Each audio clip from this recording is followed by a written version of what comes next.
Ada est le chef d'un groupe composé d'une quinzaine de personnes. Sa mère et ses deux frères sont installés là, avec leur famille. Oyona, sa femme, s'occupe de leurs 4 enfants. Tous sont éleveurs et les 3 frères possèdent un troupeau de 600 animaux.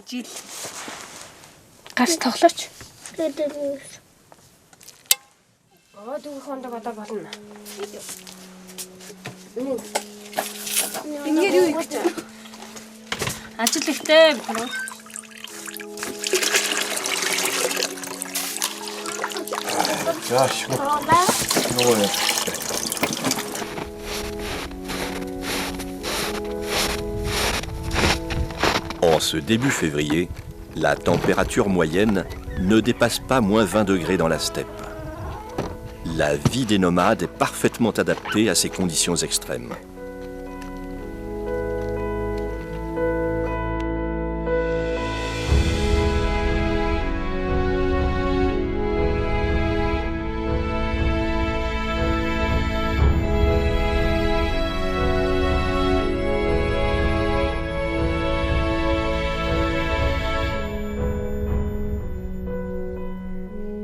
Le campement est installé à 300 km à l'ouest d'Oulan-Bator, dans un endroit abrité des vents, pour affronter les rigueurs de l'hiver mongol. Les nomades changent d'emplacement à chaque saison, en fonction de leurs besoins en eau et en pâturage.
J'aime cette vie.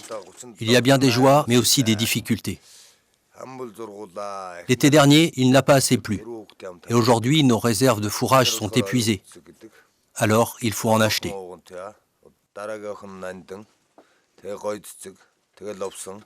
Les animaux sont faibles en ce moment. Ils ne peuvent trouver leur nourriture dans la steppe à cause de la neige qui est trop dure. Nous devons les soigner.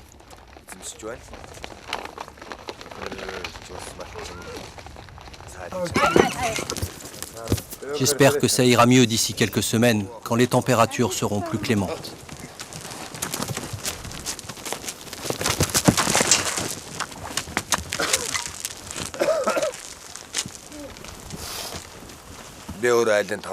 Il y a 2 grandes fêtes chez nous, le Nadam l'été et Tsagansar l'hiver, que nous allons fêter dans 1 semaine. On l'appelle aussi le mois blanc. Cela représente à la fois le nouvel an et la fin de l'hiver.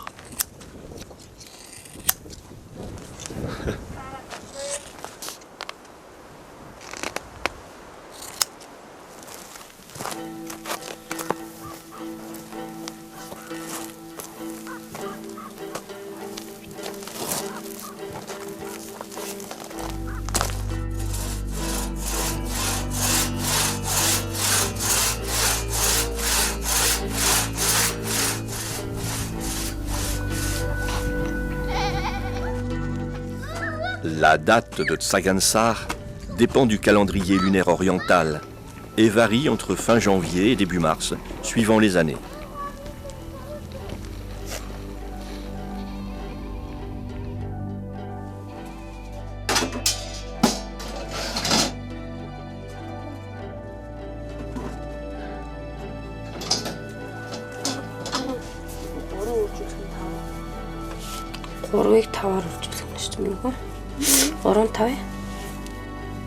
Tout doit être neuf pour la fête du mois blanc, et chacun s'active.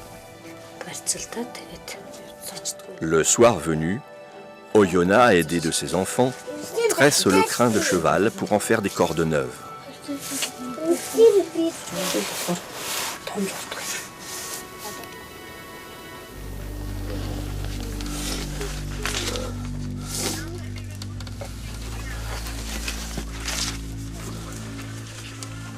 Les hommes assouplissent les peaux de vache, coupées en bandes pour préparer une lanière résistante et souple. Elle servira à confectionner des rênes, des muselières et des fouets pour les chevaux.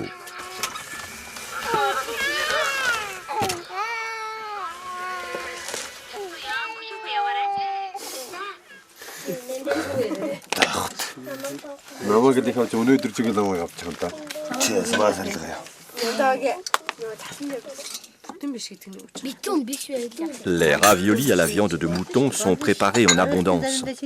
Ils seront servis à chaque visiteur.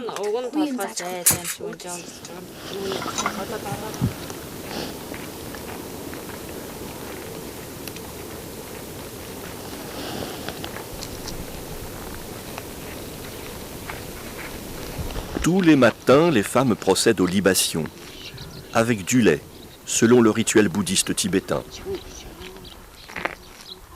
Le campement se trouve tout près du monastère du Vgon, situé sur une montagne sacrée.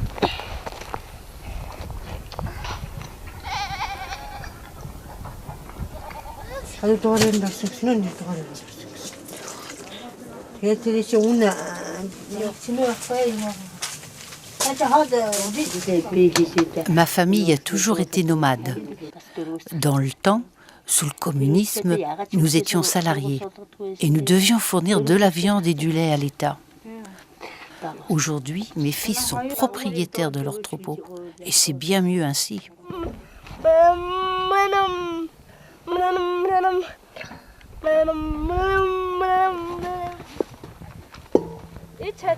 Les hommes sont allés au puits du village, chercher de l'eau pour la cuisson des aliments.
La grande fête approche et chacun participe au nettoyage des yourtes et des abords.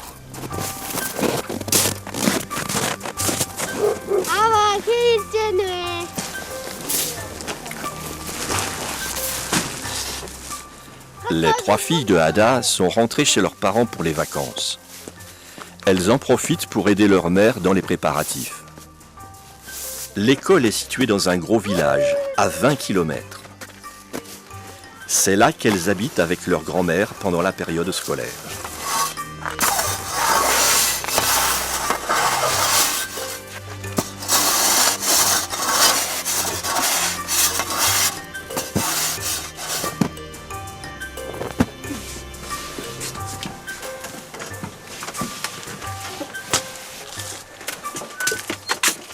L'origine du mois blanc remonte au début du XIIIe siècle. Et c'est Gengis Khan qui en a fondé les principes. En dépit des restrictions de célébration pendant la période communiste, des cérémonies informelles ont perduré chez les nomades. Depuis 25 ans, avec les changements démocratiques du pays, la fête a retrouvé son statut de grande célébration populaire.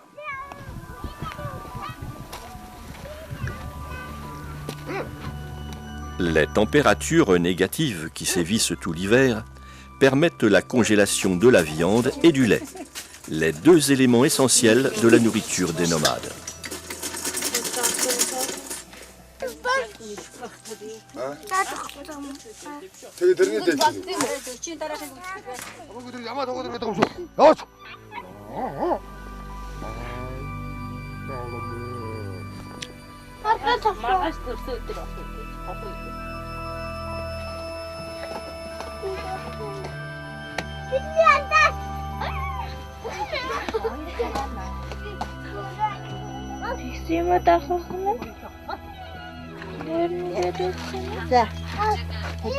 Aujourd'hui, c'est Bitoum, le dernier jour de la vieille année.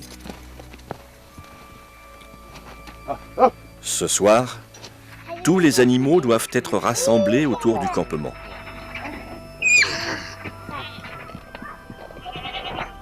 La plupart des chevaux sont restés en liberté dans la steppe depuis l'automne.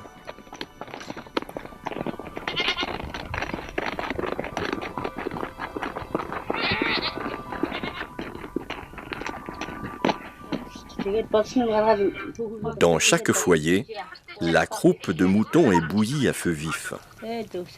C'est le plat de choix qui sera servi pour Tsagansar.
En fin d'après-midi, les hommes rendent visite aux moines qui demeurent à côté du monastère. En fonction de l'horoscope bouddhiste, il va donner ses instructions à chacun. Ils pourront ainsi effectuer leur premier pas dans la bonne direction, demain, à l'aube du mois blanc. Le respect de ces consignes permet de mettre toutes les chances de son côté pour l'année à venir.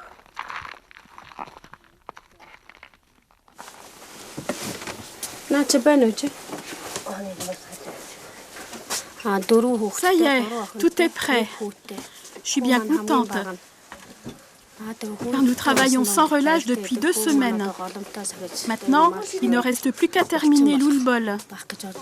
Notre gâteau traditionnel comprend 5 couches de biscuits, et chez les jeunes couples, il y en a seulement 3. Nous le garnissons avec du fromage sec, et les enfants aiment bien qu'on ajoute toutes sortes de bonbons.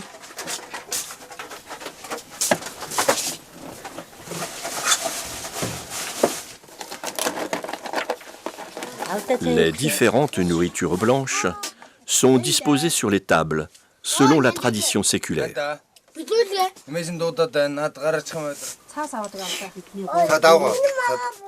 Dès la nuit venue, le premier bol d'érag est présenté au chef de famille. Il s'agit du lait de jument fermenté, la boisson préférée des Mongols.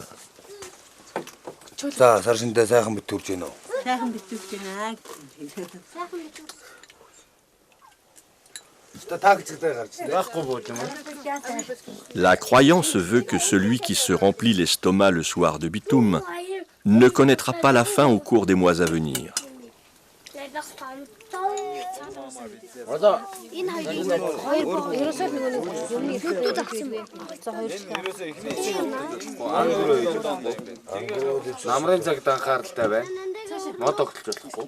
Une sorte de tête de vache en pâte est façonnée. Et demain matin, elle sera utilisée suivant les instructions du moine.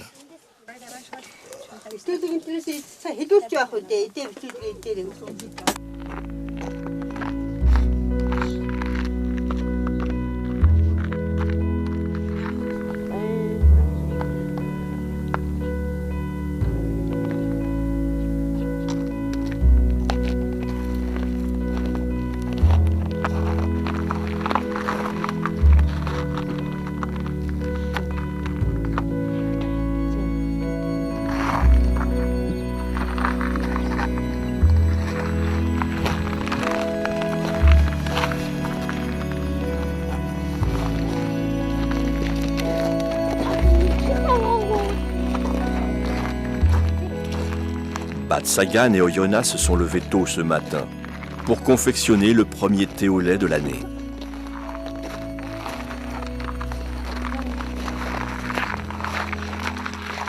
Les femmes l'offrent aux dieux, accompagnées des prières rituelles adressées au soleil levant.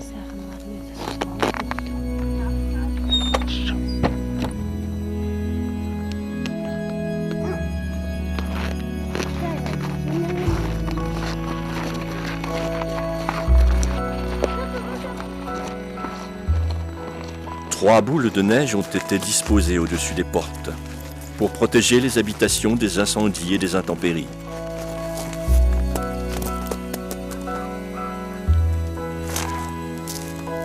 Ada et ses frères préparent leurs meilleurs chevaux avec un nouvel harnachement car ils vont sortir tout à l'heure.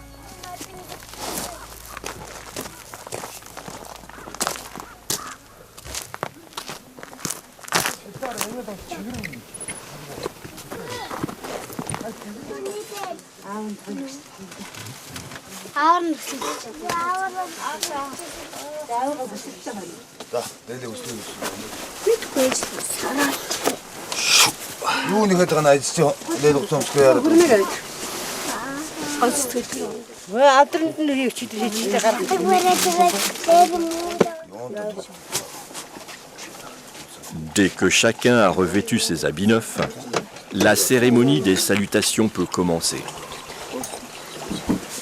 Les gestes sont codifiés.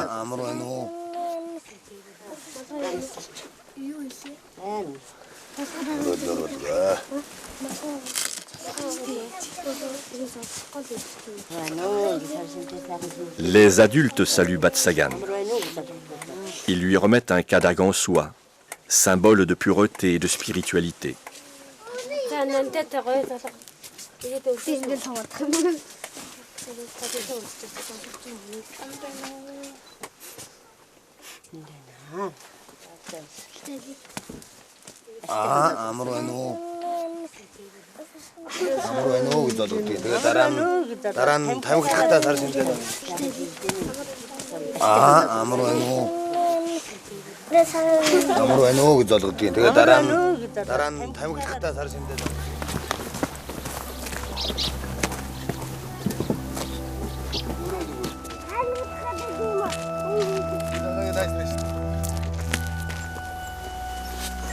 Les hommes sortent effectuer leur premier pas de l'année dans la direction indiquée par le moine.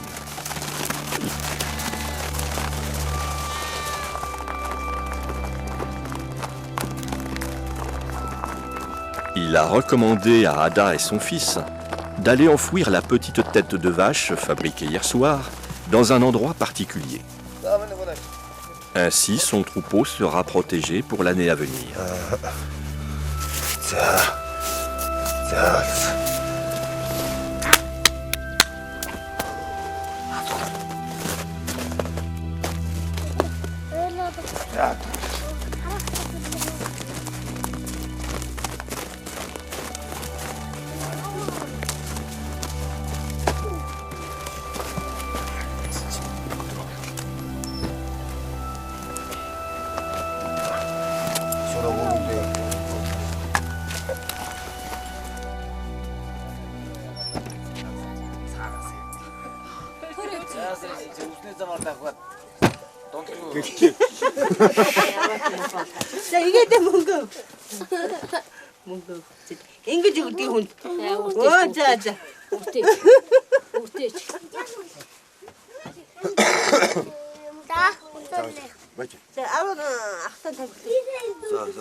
L'échange des tabatières constitue un élément essentiel de la vie sociale mongole et crée une atmosphère chaleureuse entre les personnes.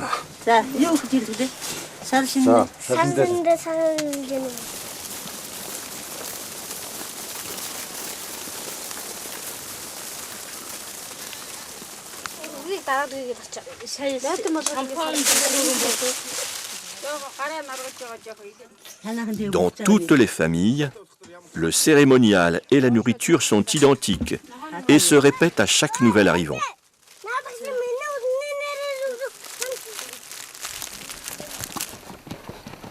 Tout au long de cette journée et des jours qui vont suivre, les parents proches se rendent visite.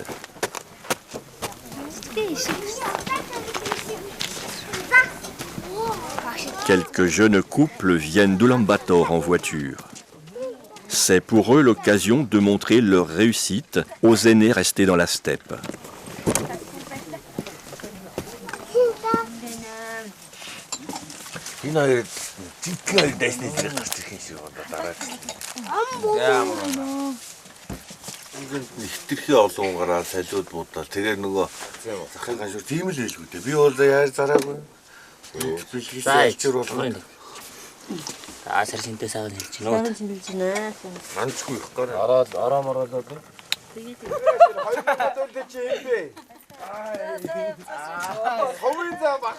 Pendant les 2 semaines à venir, nomades et citadins se rendent ainsi de nombreuses visites.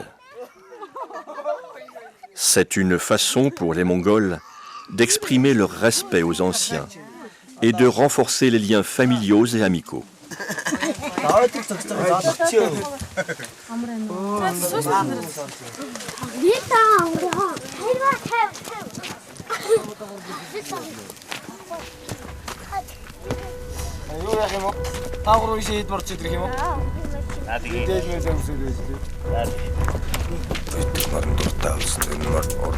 Cette année, on se contente de promener les enfants autour du campement car les bêtes sont affaiblies.